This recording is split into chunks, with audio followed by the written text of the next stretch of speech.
आज की कहानी है एक चरवाहे की जो खेतों में भेड़ चराता था।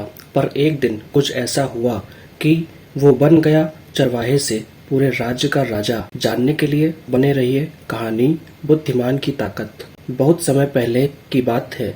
एक सुंदर समृद्ध राज्य था जहाँ एक न्यायप्रिय राजा शासन करता था।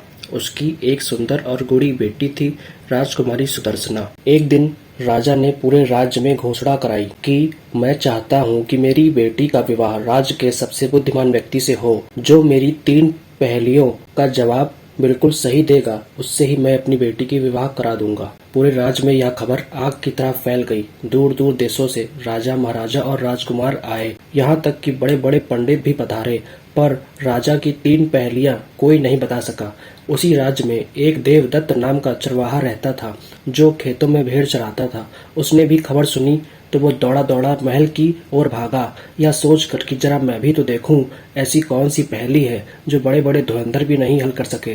रास्ते में लोगों ने खूब चिढ़ाया, अरे देखो मूर्ख कहीं का, जो पहेली बड़े बड़े राजकुमार और पंडित नहीं हल कर पाए, उसे यह चरवाहा हल कैसे करेगा। कुछ तो लौट जाने के लिए उसके पीछे पड़ गए, पर वो मुड़ा नहीं। देवदत्त महल पहुंच गया। सबसे पहले उसने राजा को प्रणाम किया। राजा बोले, कहो क्या काम है। देवदत्त ने कहा, मैं आपकी वो 3 पहेलियां सुलझाना चाहता हूँ। एक बार तो राजा भी आश्चर्य में पड़ गए कि क्या ही कर पाएगा ये। पर उसके बाद राजा ने अपनी पहेली सुनाई।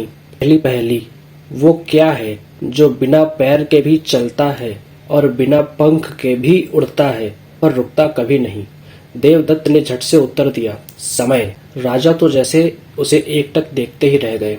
राजा ने दूसरी पहेली पूछी, ऐसी कौन सी चीज है जो जितना बांटोगे वो उतना ज्यादा बढ़ेगी। देवदत्त कुछ देर तक सोचा, पर उसने उत्तर दिया, महाराज ज्ञान। ज्ञान एक ऐसी चीज है जो जितना बांटोगे उतनी बढ़ती है। अब तो राजा को लगने लगा था कि यही सबसे बुद्धिमान है। अब राजा ने तीसरी पहेली पूछी। जी हाँ, तीसरी और सबसे कठिन पहेली। देवदत्त थोड़ा डर गया, पर उसने हिम्मत नहीं हारी। राजा बोले, वो क्या है जिसे तुम देख नहीं सकते, छू नहीं सकते, पर जब वह नहीं होती तो जीवन अधूरा लगता है। देवदत्त ने बहुत विचार किया। राजा ने भी उसे पर्याप्त समय दिया।